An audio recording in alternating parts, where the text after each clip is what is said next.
sahabat-sahabat yang lain untuk bermuzakarah, untuk memahami lebih paham, lebih kenal dan lebih dalam pemahaman tentang wahdatul wujud itu. Karena memang beberapa minggu yang lalu di video Ustadz adalah menjabarkan makna daripada wahdatul wujud itu sebenarnya. Namun malam ini kita mencoba untuk mendalami tentang wahdatul wujud itu. Apa sebenarnya makna daripada wahdatul wujud? Ya. Wahdatul wujud itu artinya wujud yang satu. Itu maknanya wujud yang satu itu tiada lain adalah Allah itu sendiri. Makanya disitulah Allah menjelaskan tentang dirinya yang dikatakan namanya wahdatul wujud. Di dalam surat Al-Ikhlas dijelaskan Qul huwallahu ahad. Katakanlah bahwa Allah itu ahad. Ahad itu artinya Allah itu esa atau tunggal. Jadi keesaan dan ketunggalan Allah itulah yang dikatakan namanya wahdatul wujud. Karena dia cuma yang ada. Dia cuma yang wujud semata. Selain daripada dirinya tidak ada dan tidak wujud. Kalau ada selain daripada dirinya yang wujud, berarti telah ada dua wujud di situ. Lalu di mana letaknya kita akan mentauhidkan Allah di sana? Pada saat seseorang mengatakan ada wujud yang lain daripada wujud Allah, maka pada saat itu dia sudah menyandingkan dirinya dengan Allah. Bahkan Ustaz selalu katakan, ketika masih ada wujud yang lain selain daripada wujud Allah, pada saat itu dia telah merampas dan merampok haknya Allah itu sebenarnya. Jadi makna wahdatul wujud itu jangan kita salah menyikapi dan memahaminya. Makna wahdatul wujud itu sebenarnya bukanlah seperti yang kita dengar dan kita pahami selama ini. Artinya yang kita dengar dan kita pahami selama ini, wahdatul wujud itu adalah dua wujud menjadi satu diri, atau dua wujud menjadi satu wujud dia. Seperti kita lihat ya, Syekh Siti Jenar, Abu Mansur Al-Halat, kemudian namanya Ibnu Arabi yang dikenal namanya dengan wahdatul wujud, Abu Mansur Al-Halat itu dengan hulul, kemudian Syekh Siti Jenar dengan manunggaling kaula Gusti, ya. Bukan berarti manusia itu menyatu dengan Tuhan, atau Tuhan itu menyatu mengambil tempat pada manusia. Kalaulah orang memahami wahdatul wujud itu manusia nyatu dengan Allah, atau Allah lebur ke dalam diri manusia, yang dikenal pahamnya dengan namanya hulul, atau itihad, atau manunggaling kaul Gusti, atau wahdatul wujud yang dibawa dan disampaikan oleh Ibnu Arabi, itu satu hal yang keliru dan salah. Karena dalam hidup ini sebenarnya yang kita pahami tidak ada namanya dua wujud menjadi satu wujud di situ. Ya, dari sejak mula jadinya kata Ustadz itu diri kita tidak pernah ada. Yang ada itu hanya Allah semata-mata. Kalau Allah cuma yang ada, Allah yang cuma yang wujud, maka kewujudan Allah itu disebut namanya wahdah, esa dan tunggal. Maka di situ Allah pernah menyampaikan tentang ketunggalan dirinya, keesaan dirinya, tentang kewahdatul wujudan dirinya. Pada saat belum ada namanya alam ini, ya, belum ada namanya aras, luh, kursi dan mahfuz.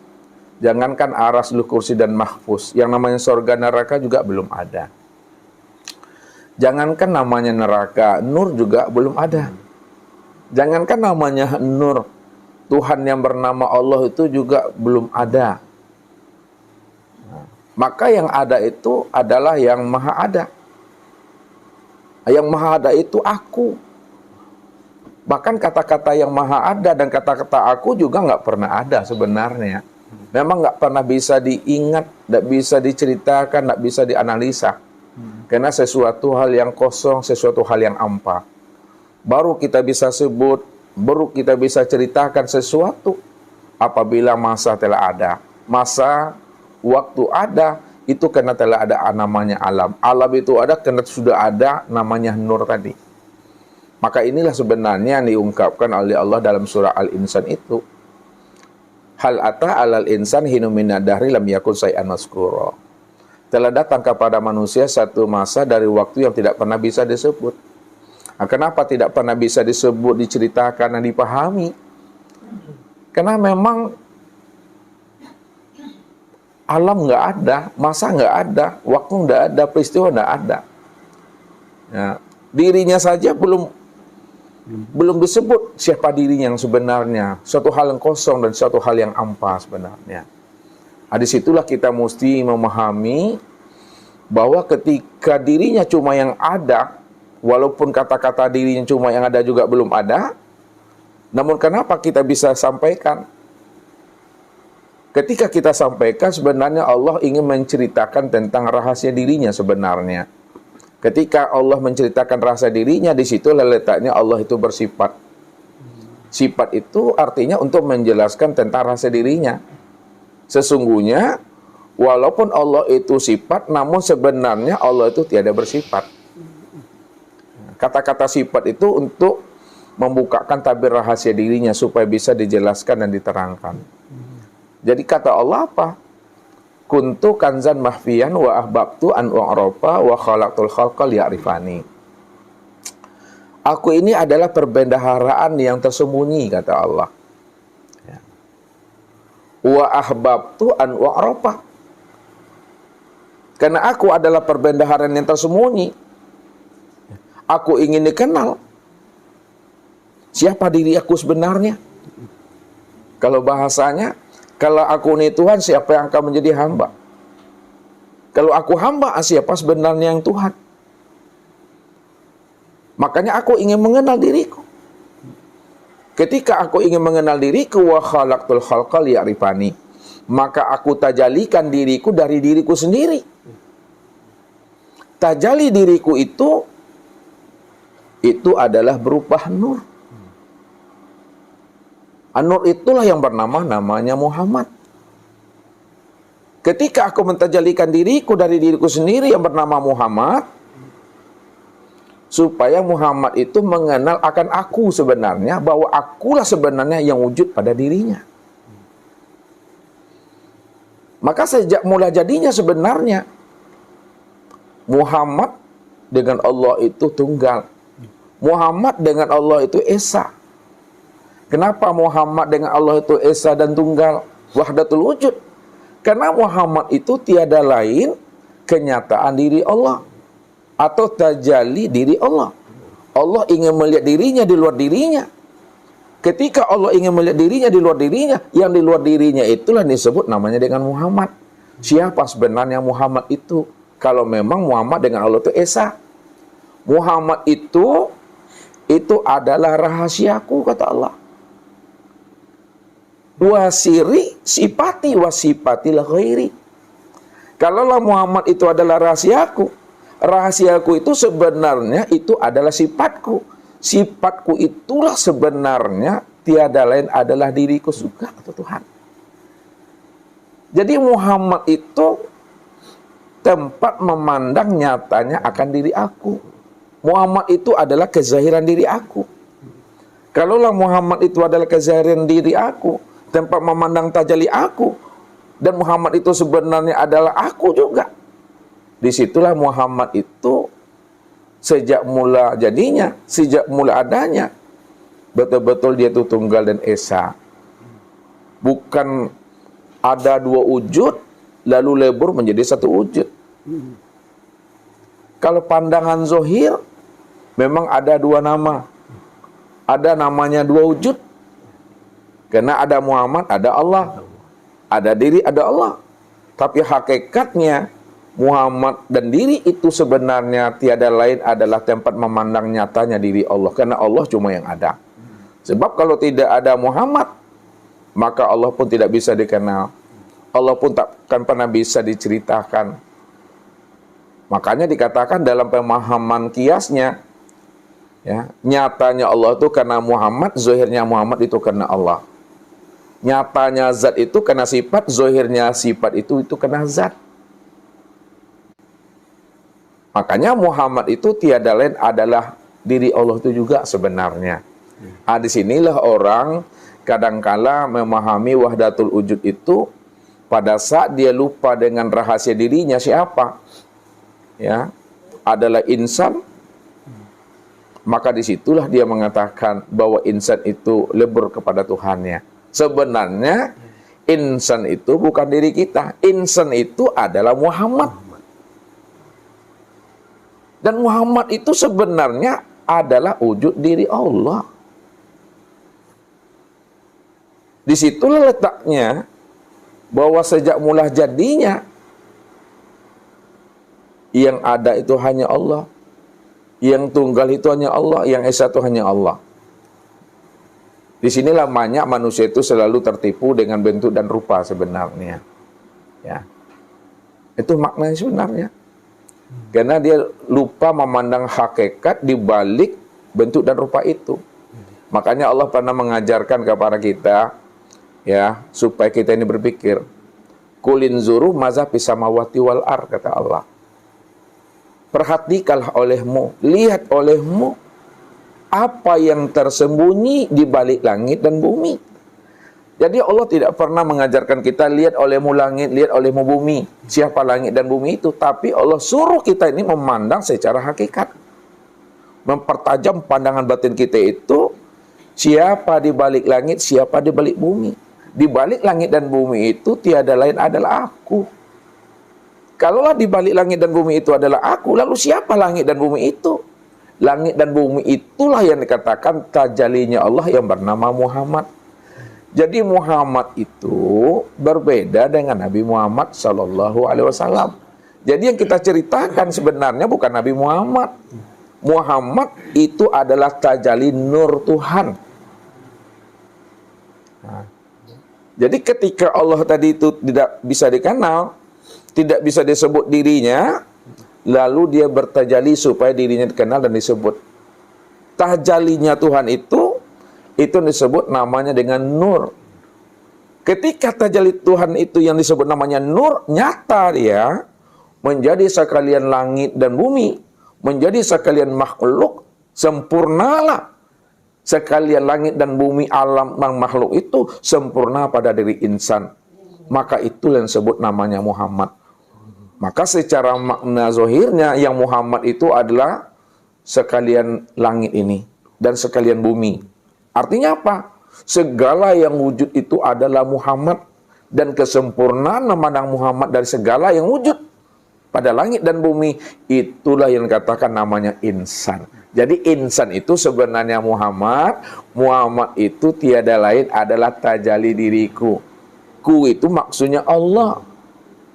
Itulah maknanya Muhammad itu adalah aku dan akulah yang Muhammad itu. Inilah maknanya Allah itu adalah zat, Muhammad itu adalah sifat. Makanya kita mesti dudukkan lebih dahulu mana yang dikatakan Muhammad yang disebut sifat itu. Jadi yang dikatakan sifat itu adalah zat yang disifati. Kalaulah Muhammad itu adalah sifat dan sifat itu adalah zat yang disifati, maka makna yang sebenarnya bahwa sifat itu itulah sebenar-benarnya zat itu yang sebenarnya. Nah, jadi kalau diuraikan secara mendalam dia, Allah itu nama daripada diriku. Sedangkan Muhammad itu nama daripada wujud diriku. Sedangkan insan itulah kesempurnaan untuk memandang diri dan wujud diriku yang bernama Allah dan Muhammad. Maka kesempurnaan memandang Allah dan Muhammad itu nyatalah pada insan. Maka disitulah insan itu tiada lain rahasia aku. Al-insanu siri wa siri sifati wa sifati la ghairi. Insan itu adalah rahasiaku, rahasiaku itu adalah sifatku, sifatku itu sebenarnya aku itu, kata Allah. Maka ketika manusia lupa dia memandang siapa rahasia dirinya, lalu dia ingin mengenal Allah, lalu disitulah dia mengatakan setelah dia mengenal Allah, dia dirinya punyatu dengan Tuhan. Sebenarnya diri manusia itu sejak mula jadinya nggak pernah ada. Cuma karena manusia tidak mengenal akan rahasia dirinya, dia tidak mau keluar dari dirinya. Dia mengira dan menyangka dia punya wujud, dia mengira dan menyangka dia punya sifat. Disitulah dia ingin mencari dan menemui Tuhannya. dengan cara mengenali dan menemui akan sejati dirinya. Setelah insan itu mampu menemui dan mengenali akan sejati dirinya, disitulah dia sadar sesadar-sadarnya bahwa dirinya sejak mula jadinya nggak pernah ada. Yang ada itu hanya Allah. Kalau Allah cuma yang ada, bahwa dirinya inilah kenyataan dirinya Allah. Itulah yang dikatakan Allah dengan Muhammad, Muhammad dengan Allah itu Esa tunggal. Ya. Inilah pandangan orang yang kasab, pandangan orang yang arbilah itu mesti mampu memandang ya hakikat di balik yang syariat. Mesti mampu memandang hakikat di balik rupa dan bentuk. Satu contoh Ustaz katakan yang selalu orang sulit kadangkala untuk menyikapinya. Kenapa sulit menyikapinya? Ketika kita berbicara tentang hakikat, dia memahaminya secara syariat. Ketika kita buka secara syariat, dia pula memahami secara hakikat. Jadi dalam bahasa Ustadz, ya tentu tidak nyambung dia. Contoh lah misalnya, ini namanya lapangan badminton. Lapangan badminton itu kita jadikan untuk main bola. Tentu terlampau kecil ya. Atau lapangan bola kita lakukan untuk main badminton di situ, terlampau besar di situ. Ukuran baju kita S, kita pakai ukuran SL, itu tidak masuk ya. Ukuran kita SL pakai S, tentu sempit. Maksud Ustadz, kalau kita berbicara hakikat, kita mesti memahami maknanya secara hakikat. Nah, kalau kita berbicara tentang syariat, kita mencoba memahami secara syariat. Jadi, ada keserasian tadi dalam memahaminya. Nah, sekarang, memang Allah itu tidak boleh dicontohkan. Kan Allah itu bersifat laisa kamitslihi syai'un mukhalafatul lil hawadis, lam yakul lahu kufuwan ahad. Tapi, kenapa mesti muncul contoh? Kenapa mesti muncul namanya perumpamaan dan misal? Contoh, misal, dan perumpamaan itu untuk mengambil paham. Makanya ulama selalu mengatakan mayahruju baina syafatai ilal isarati wal iktibar. Apa yang keluar dari dua bibir ini itu hanya menunjukkan suatu isyarat dan iktibar saja. Artinya apa? Pahami makna di balik apa yang disampaikan dan diucapkan itu. Jangan hanya sekedar mendengar kalam yang keluar dari lisan, tapi tidak mampu kita mengambil patinya, seharinya di balik apa yang diucapkan dan disampaikan. Makanya Allah di situ ya mengajari manusia itu dengan perumpamaan dan kias, dan Allah mengajari namanya hewan ternak itu dengan cambuk. Jadi walaupun Allah itu tidak boleh diumpamakan dan dicontohkan, tapi maksudnya contoh dan perumpamaan itu untuk menghantarkan sesuatu paham, walaupun bukan itu yang sebenarnya.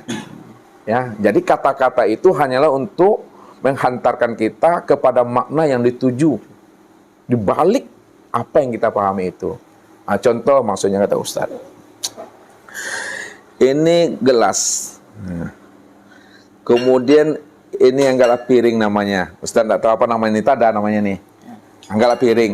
Nah, piring dengan gelas ini asalnya adalah kaca. Ya. Sekarang kaca itu sudah bertajali, ya. Tajalinya itu sudah berupa gelas dan sudah berupa piring. Nah, ketika tajali kaca itu sudah berupa piring dan gelas, maka disitulah manusia ya tidak mampu memandang kaca pada gelas, tak mampu pula memandang kaca itu pada piring. Padahal gelas dan piring inilah yang dikatakan namanya rupa kaca. Gelas dan piring itu yang disebut namanya wajahnya kaca. Gelas dan piring itu yang disebut namanya kenyataan kaca. Apa sebabnya manusia tidak mampu memandang kaca pada piring dan pada gelas? Karena dia selalu tertipu memandang bentuk dan rupa kaca, rupa piring dan rupa gelas itu. Nah sekarang, bagaimana cara kita supaya kita ini mampu memandang kaca itu betul-betul nyata pada piringnya, nyata pula kaca itu pada gelasnya. Nah, supaya bisa kita memandang kaca itu nyata pada piring dan gelas, maka jalannya itu hancurkanlah bentuk gelas ini sehancur-hancurnya, dan hancurkan pula lah bentuk piring ini sehancur-hancurnya, Maka ketika bentuk piring dan gelas itu telah hancur sehancur-hancurnya, maka disitulah nyatanya kaca itu yang sebenarnya. Makanya itu yang Allah maksud. Ya. Kulin zuru mazhabis samawati wal ar. Lihat olehmu wujud yang sebenarnya di balik langit dan bumi itu. Kalau kita memandang langit dan bumi, lupa kita di balik langit dan bumi itu siapa sebenarnya. Itu tiada lain adalah zat. Kenapa kita manusia ini tak mampu memandang Allah? Kenapa kita ini tak mampu memandang Tuhan? Karena Allah itu, ilah itu, Rabb itu sangat nyata, sangat terang, sangat jelas. Wa zahirun wal batin. Allah itu zahir, Allah itu namanya batin. Kalau Allah itu zahir, karena dia cuma yang ada, dia cuma yang wujud, dia cuma yang tunggal, dia yang katakan wahdatul wujud. Kenapa manusia tak mampu memandang kewujudan Allah, ketunggalan Allah, keesaan Allah itu, padahal dirinya cuma yang ada. Jadi yang menyebabkan manusia tidak mampu memandang kewujudan dan kezahiran Allah yang maha nyata dan segala yang ada. Padahal dia cuma yang ada. Karena hatinya ini masih dalam keadaan zulumat. Hatinya itu masih dijajah, dirantai dan belenggu oleh namanya nafsu dunia dan akal pikirnya. Jadi barulah hati ini dan akal ini mampu memandang kewujudan dan kenyataan Allah secara wujud tunggal apabila hati dan akal ini telah beriman dia. Lalu bagaimana jalannya untuk memandang Tuhan, memandang kewujudan Allah? Sampai-sampai Allah mengatakan, wa nahnu aqrabu ilai min hablil warid. Kami ini, diri aku ini, kata Allah, lebih dekat dengan dirimu daripada dekatnya urat nadimu itu pada tengkuk lehermu. Artinya apa? Kalaulah tengkuk leher kita, ya, yang ada pada diri kita ini dekat dalam pandangan kita, maka Allah itu lebih dekat lagi dengan diri kita ini dibanding dekatnya urat leher itu pada tengkuk leher kita ini. Kalau rasa dan perasaan itu dekat pada diri kita dibandingkan dengan Allah, Allah itu lebih dekat lagi dengan diri kita ini dibanding rasa dan perasaan itu. Kalaulah hidup itu dekat dengan diri kita, maka Allah itu lebih dekat lagi dengan diri kita daripada hidupnya itu pada diri kita itu. Tapi kenapa manusia tak mampu memandang akan kewujudan Allah? Karena manusia itu selalu tertipu memandang bentuk dan rupa. Lalu bagaimana supaya dia bisa memandang Allahnya? Maka fanahkanlah diri kita ini, leburkan diri kita ini. Kalau bahasa Nabi, matikanlah dirimu sebelum dirimu mati. Kalaulah wujud kita itu telah mati, sifat keakuan diri kita itu telah mati, telah fanah, telah lebur, telah hilang, maka disitulah nyatanya wujud dan sifat Allah yang berdiri dengan sendirinya. Baru kita bisa paham Allah cuma yang wujud. Baru kita mengerti bahwa Allah cuma yang bersifat. Setelah kita mampu menghancurkan wujud keakuan diri kita itu pada diri sendiri. Bahasanya ketika kita mau keluar dari diri kita, ketika itulah nyatanya wujud dan sifat Allah itu nyata senyata-nyatanya pada insan. Karena insan itu adalah diriku, kata Allah, bukan dirimu. Al-insanu sirrihi wa ana sirrahu. Lalu bagaimana cara menghancurkannya wujud diri ini? Bagaimana cara memfanakan sifat diri ini? Nah, kita lihat contohnya.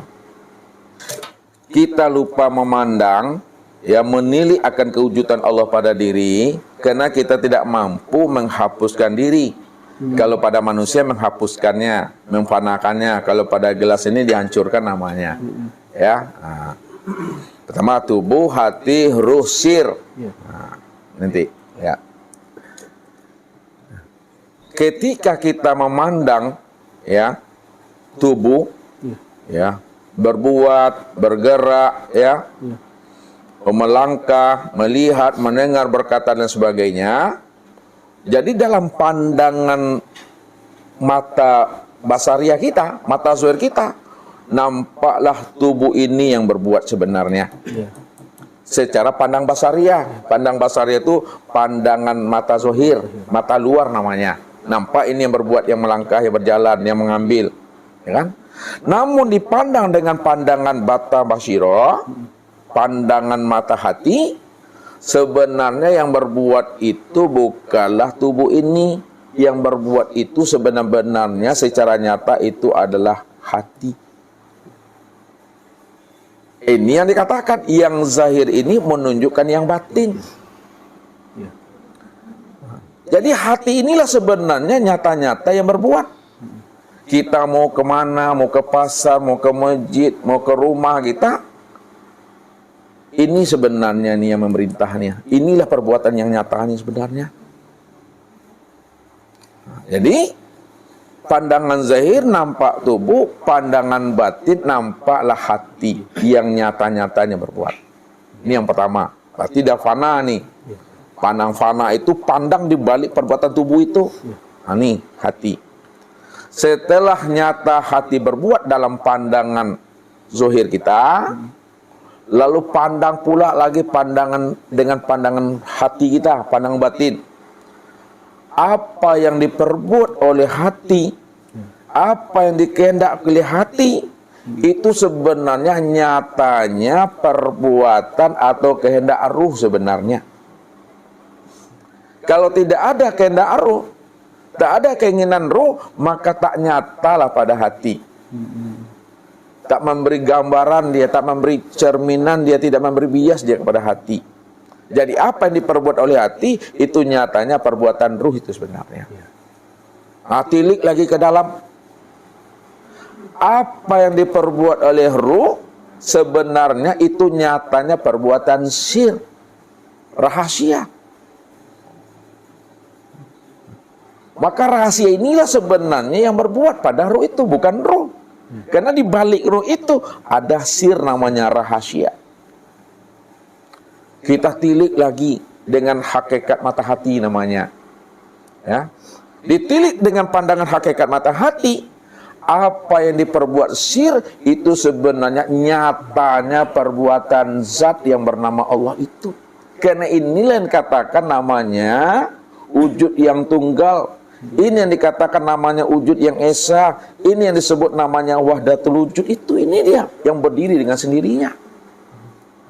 Jadi pandangan seperti ini disebut namanya pandangan tarki namanya. Pandangan tarki itu memandang dari bawah ke atas. Jadi pandangan itu mesti dipahami begini.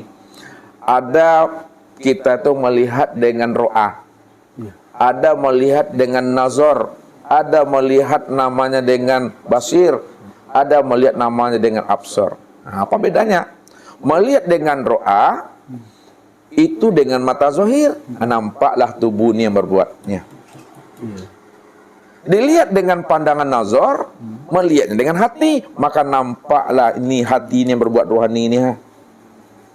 Dilihat dengan pandangan basir, maka itu artinya kita melihat namanya dengan mata hati, yang nampak berbuat itu adalah ruh. Melihat dengan pandangan absor, maka kita melihat dengan hakikat mata hati, maka yang nampak adalah sir. Siapa sir itu sebenarnya? Di balik sir itu siapa? Di balik sir itu, ya, pandangan yang kasab, pandangan muka siapa? Itu tiada lain aku, kata Allah. Kan aku cuma yang esa, aku cuma yang ada, aku cuma yang tunggal. Ini namanya pandangan tarki. Nah, sekarang bagaimana kita memandangnya dari atas ke bawah lagi, yang disebut namanya dengan tanazul. Nah, kata Allah, nyatanya kudrat dan iradat zat yang bernama Allah itu pada sir, maka kelihatanlah sir ini berbuat. Kenapa? Karena nyatanya perbuatan kudrat dan iradat zat yang bernama Allah itu pada sir, maka nampaklah dalam pandangan mata ini sir ini yang berbuat. Nyatanya perbuatan sir pada ruh dalam pandangan zahir kita, maka kelihatanlah ruh ini yang berbuat. Nyatanya perbuatan ruh pada hati, pandangan mata zahir ini, maka kalihatlah hati ini yang berbuat. Nyatanya perbuatan hati pada tubuh dalam pandangan mata zahir, maka nampaklah tubuh ini yang berbuat. Nah, ini yang disebut namanya dengan tanazul. Sekarang kita patrikan dia. Pandangan tarki telah kita lakukan, pandangan tanazul juga telah kita lakukan. Bagaimana kita menyatukan antara yang zahir dengan yang batin, antara yang batin dengan yang zahir, itu disebut nama pandangan yang tahqiq. Pandangan yang tahqiq itu pandangan yang sebenar-benar pandang, kesempurnaan pandang. Apa yang diperbuat oleh tubuh, dia bergerak, dia berjalan, dia makan, dia minum, dia melihat, dia mendengar, dia berkata, dia mengetahui, dia berkehendak, dia hidup, ya. Dia berdiri, dia ruku, dia sujud, dia duduk. Itu sebenarnya pandangan yang putus, pandangan yang mukasyafah. Itu sebenarnya nyatanya perbuatan zat ini ya. Ini ya, nyatanya perbuatan zat. Inilah yang Allah maksud. Wallahu khalaqakum wa ma ta'malun. Dalam bahasa terjemahnya, Allah lah yang menciptakan kamu dan apa-apa yang kamu perbuat. Secara syariat ada bahasa Allah menciptakan. Secara syariat ada Allah menjadikan. Sebenarnya hakikat sebenarnya karena Allah cuma yang ada. Bahwa apa yang diperbuat oleh kamu itu nyatanya diriku. Yang menjadikan dirimu itu yang jadi dirimu. Nah, itu maksudnya. Yang menjadikan manusia itu yang jadi manusia. Yang menjadikan insan itu jadi insan. Yang kedua, wa ma tasyauna illa ayyasha Allah. Tidak ada manusia, insan mampu berkehendak dan berkeinginan, melainkan dia berkehendak berkeinginan itu nyatanya kehendak dan keinginan aku. Karena yang insan itu aku sebenarnya. Cuma orang lupa memandang akan kezohiran aku telah nyata pada insan tadi. Dia mengira aku ini batin selalu, padahal batinnya aku itu tidak tersembunyi. Ya. Tidak tersembunyi. Aku itu nyata pada segala yang wujud. Kalau Allah itu nyata pada segala yang wujud, itulah makna kiasnya Allah itu bersembunyi di dalam terang. Terang itu kan nur maksudnya. Nur itu maknanya kan jelas. Jelas itu maknanya nyata. Nyata itu kan wujud. Maka segala yang wujud itu sebenarnya nur. Itu aku, kata Allah. Jadi gaibnya aku jangan dibilang tersembunyi. Gaibnya aku nyata dari segala yang wujud.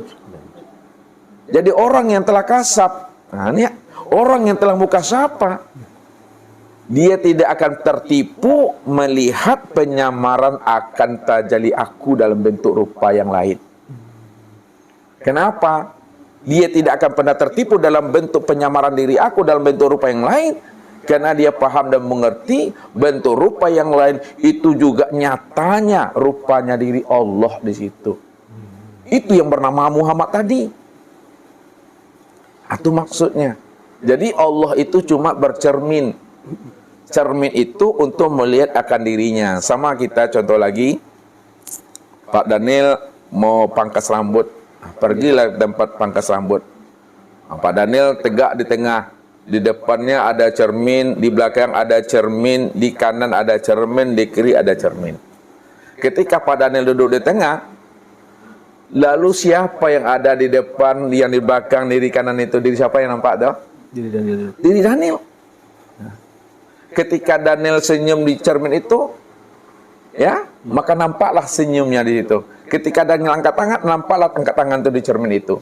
Sebenarnya samakah yang bercermin Iya. dengan yang ada di dalam cermin? Sama. Kenapa yang di cermin itu gambaran rupa daripada yang bercermin? Iya. Namun bedanya yang bercermin itulah wujud yang hakiki, wujud yang tunggal, wujud yang esa. Sedangkan yang di dalam cermin itu adalah bayang-bayang, itulah kenyataan, itulah tajalli untuk memandang wujud yang hakiki. Bayang-bayang yang ada dalam cermin yang katakan tajalli, itu yang disebut namanya Muhammad. Itu yang disebut namanya sifat. Yang bercermin itu zat, yang di dalam cermin itu adalah sifat. Sifat itu untuk melihat akan zat yang sebenar-benarnya yang bernama Daniel. Makanya ketika Daniel melihat, nampak wajahnya di situ. Di belakang nampak punggungnya, kanan nampak bahunya, kiri begitu. Sekarang Allah cuma yang tunggal, Allah cuma yang wujud. Ketika Allah itu tunggal dan wujud, Allah ingin melihat dirinya. Ketika Allah ingin melihat dirinya, maka muncullah cermin-cermin sebenarnya. Cermin-cermin itulah namanya alam. Muncullah namanya makhluk, muncul namanya planet. Seluruh yang wujud itu adalah cermin daripada nyatanya diri Allah. Itu yang dikatakan namanya wahdatul wujud. Jadi wahdatul wujud itu sebenarnya bukan kita yang nyatu dengan Allah. Yang wahdatul wujud itu wujud yang esa itu ya Allah. Kalau kita nyatu dengan Allah, itu namanya ngaku-ngaku namanya. Padahal diri kita tidak pernah ada. Itu yang pertama. Kalau diri kita tidak pernah ada, maka jangan merasa diri kita ini nyatu dengan Tuhan. Yang kedua, kalau Allah cuma yang ada, selain Allah tidak pernah ada, maka jangan sandingkan sesuatu yang lain itu yang tidak ada dengan Allah. Karena yang lain itu nggak pernah ada. Jadi barang yang tidak ada, barang yang tidak wujud, mana bisa, mana mungkin bisa disandingkan dengan Allah. Karena dia tidak ada. Yang ketiga, kalaulah yang lain tidak ada, cuma Allah cuma yang wujud dan yang nyata, maka segala yang nyata itu kenyataan diriku seorang. Itu kenyataan diriku sendiri. Itulah maknanya laisa kamitslihi syai'un. Allah tidak pernah bisa diserupakan dengan sesuatu, karena sesuatu tidak ada. Kalau sesuatu tidak ada, bagaimana mungkin diserupakan oleh dengan sesuatu? Kalau kita katakan ada sesuatu, sesuatu itu juga adalah kenyataan diriku. Yang menjadikan sesuatu itu yang jadi sesuatu. Yang menjadikan sesuatu itu yang nyata pada sesuatu. Kalau yang menjadikan sesuatu itu yang nyata pada sesuatu, yang menjadikan sesuatu itu wujud pada sesuatu, sebenarnya sesuatu itu aku, kata Allah. Itulah wujud diriku yang bernama Muhammad itu. Itulah maknanya Muhammad dengan Allah, Allah dengan Muhammad tidak akan pernah bisa diceraikan. Karena Muhammad itu adalah kenyataan diri Allah. Cuma kita, karena kita tak mau keluar dari diri kita, kita mengatakan Muhammad itu adalah kitanya. Jadi inilah yang Allah maksudkan dalam hadis qudsi itu, bila engkau adalah engkau, maka engkau tak kenal aku. Bila engkau merasa diri engkau yang hak, yang punya, yang merasa engkau yang wujud, melihat, mendengar, berkata sampai hidup itu, maka selama itu kamu tidak akan pernah mengenalkan aku. Tapi bila engkau tidaklah engkau, apabila engkau sudah keluar dari engkau sebenarnya, tak ada engkaunya yang wujud, tak ada engkaunya melihat, mendengar, berkata sampai hidup itu, barulah kamu sadar sesadar-sadarnya bahwa yang wujud, yang bersifat, yang melihat, mendengar itu aku. Terakhir, kata Allah melalui lisan nabinya, man arafa rabbahu fasadal jasad. Siapa yang telah mengenal Tuhannya, siapa yang telah mengenal aku, pasti hancur dirinya, pasti hapus dirinya. Kenapa setelah dia mengenal aku baru hapus dirinya? Karena akulah yang ada sebenar-benarnya, yang nyata pada dirinya itu. Hapus dan hancur itu maksudnya hapusnya keakuan dirinya, yang merasa diri itu ada itu. Tapi kalau merasa diri ada, merasa diri hak punya, itu yang katakan wujuduka zanbun, adanya wujud dirimu itu adalah dosa. Mungkin gitu Pak Daniel untuk membuka akan rahasia ini sebenarnya. Jadi orang-orang yang menyalahkan Siti Jenar, kemudian Abu Mansur Al-Halat, ya, kemudian Ibnu Arabi, Hamzah Fansuri sebenarnya karena mereka tak mampu mengenal dan memahami makna yang tersirat di balik kata-kata yang diungkapkan oleh orang-orang makrifat itu. Dia hanya mampu menerima dengan akal. Akal ini hanya mampu menerima yang sifatnya empiris, yang nyata itu. Artinya apa? Baru dia mengatakan itu benar kalau masuk akal. Kalau tak masuk akal itu tidak benar, sesat dan salah. Nah, itulah tuh. Jadi ada satu wilayah yang tidak mampu dijangkau oleh akal situ. Itulah wilayah qalbu, itulah rohani itu. Jadi kalau akal mampu menerimanya, itu disebabkan akal itu telah mengimani Tuhannya yang sebenar-benarnya. Jadi selama akal tidak beriman dan tidak mau diimani, maka selama itu akal itu tetap akan menjadi iblis dia. Ini yang Ustaz maksudkan tadi, kalau orang bercerita tentang hakikat, dipahami dengan hakikat dengan rasa sebenarnya, ikut. Jangan orang cerita hakikat kita memahami secara akal tak masuk dia. Makanya dalam paham tauhid banyak istilah-istilah yang mesti kita pahami secara ruhaniah. Makna fana aja lah. Ya, orang selalu mengatakan fana. Ini di dalam gelas ini ada air.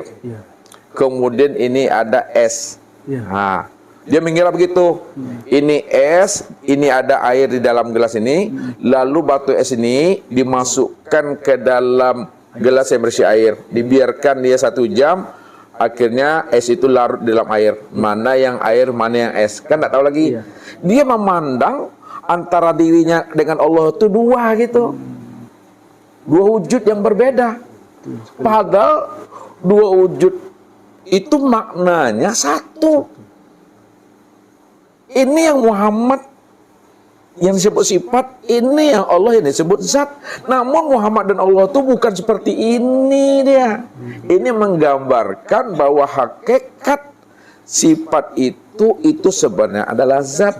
Dipahami secara akal. Ini manusia fana dia kepada Tuhan, lebur dia kepada Tuhan. Padahal dia nggak sadar bahwa dirinya itu nyatanya di Tuhan itu sebenarnya. Cuma dia mengaku-ngaku aja. Karena dia belum mengenal akal sejati dirinya, karena dia tidak mau keluar daripada keakuan dirinya, disitulah merasa dirinya juga ada. Padahal adanya dia itu karena diadakan. Nah, kan begitu lagi. Sedangkan Allah itu ada dengan sendirinya. Maka segala yang diadakan hakikatnya tidak ada. Kalau hakikat yang diadakan itu benar tidak ada, maka yang sebenar ada itu adalah yang si maha ada. Yang si maha ada itu aku, kata Allah. Nah, jadi sadarlah kamu, kata Tuhan. Ya, jangan kamu merampok hak aku juga lagi di situ, Tuhan. Jadi ini yang disalahkan oleh manusia tadi, bahasa fana, bahasa lebur, bahasa wahdatul wujud itu dua wujud lalu menjadi satu. Digambarkannya kayak gini contohnya. Ini mengkiaskan, tapi bukan itu makna yang sebenarnya. Makna yang sebenarnya itu pahami di balik contoh itu. Ini cuma memberikan pemahaman, tapi bukan itu contoh yang tepatnya. Nah, jadi kalau kita sempurnakan dengan bahasa kita, setelah kita paham itu namanya lebur, fana, wahdatul wujud, nah kita simpulkan dengan bunyi bahasanya, sadari sesadar-sadarnya bahwa diri kita ini sejak mula jadinya tidak ada. Kalau kita sudah sadar sesadar-sadarnya bahwa diri kita sejak mula jadi tidak pernah ada, maka sebenarnya yang ada itu hanya Allah. Kalau Allah itu yang ada, maka diri kita inilah nyatanya Allah itu. Itu yang mesti diimani bahwa diri kita itu tidak ada. Jadi belajar memahami wahdatul wujud bukan kita ingin jadi Tuhan. Memahami wahdatul wujud bukan kita ingin ngaku-ngaku Tuhan. Belajar tentang wahdatul wujud bukan pula ingin menyandingkan diri dengan Tuhan. Memahami wahdatul wujud itu bahwa yang satu wujud itu hanya aku, kata Allah. Kamu itu nyatanya aku. Aku itulah yang nyata pada dirimu. Anta ana anta. Engkau adalah aku adalah engkau. Engkau dengan aku dengan engkau itu ahad, tunggal, enggak berpisah. Engkau itu wujud diriku. Karena engkau adalah wujud diriku itu aku beri namanya dengan Muhammad. Disitulah letaknya aku berselindung, aku bersembunyi, aku menjadi rahasia dirimu. Kalau aku sudah menjadi rahasia dirimu, aku telah bersembunyi dalam dirimu, maka rahasiakanlah diriku di dalam dirimu. Makanya disitulah dikatakan man arafallah fahuwallah. Barang siapa yang telah mengenal Allah, bahwa Allah itu cuma yang tunggal, Allah itu cuma yang wujud, Allah cuma yang bersifat, yang melihat, mendengar, berkata, dan hidup, bahwa Allah, maka yang wujud itulah sebenarnya Allah. Yang melihat, yang mendengar, berkata, mengetahui, berkuasa, berkehendak, dan kehendak, itulah sebenarnya Allah. Ketika itu, kata Nabi, man arafallah kala lisanahu. Kalau kamu sudah mengenal akan Allah, yang tunggal hanya Allah, yang wujud hanya Allah, maka keluhlah lidahmu. Keluh lidah itu maksudnya tidak ada lagi kata yang mesti bisa diungkaikan, diuraikan. Tidak ada lagi nama akal fikir yang bisa untuk menguraikan dan menganalisanya. Kenapa? Karena memang dirinya cuma yang ada. Oleh karena itu, diamkanlah akalmu, heningkan akalmu, diamkan hatimu, heningkan hatimu, heningkan pula lah namanya rasa dan perasaanmu. Disitulah kamu paham dan mengerti. Saya mengerti-mengertinya bahwa yang wujud dan yang ada itu adalah aku. Itu yang aku yang sejati. Yang aku itu yang mana dirinya? Aku itu suatu kalimat untuk menjelaskan tentang diri Tuhan. Bukan aku itu yang Tuhan. Aku itu sifat. Kenapa aku itu bukan Tuhan katakan sifat? Karena aku itu ucapan. Walaupun aku itu sifat ucapan, namun kata aku itu untuk menjelaskan rahasia diri yang sebenarnya. Yang aku itu yang kosong tuh, yang kosong itu aku. Namun ketika dia mengatakan yang kosong itu aku, lalu dia bersifat di situ. Walaupun dia bersifat, namun dia tidak bersifat. Dikatakan sifat karena diucapkan, dikatakan sifat karena disebutkan. Jadi kalau tidak disebutkan, nggak diucapkan, dia hilang sifatnya. Itulah maknanya. Kesempurnaan ma'rifat itu bukan di kalam. Kesempurnaan ma'rifat itu bukan di kata-kata. Kesempurnaan wahdatul wujud, Allah yang tunggal itu bukan pada ucapan wahdatul wujud. Bukan pengakuan fana dan lebur. Kesempurnaan wahdatul wujud, fana dan lebur itu adalah diam. Diam di dalam paham, paham di dalam diam.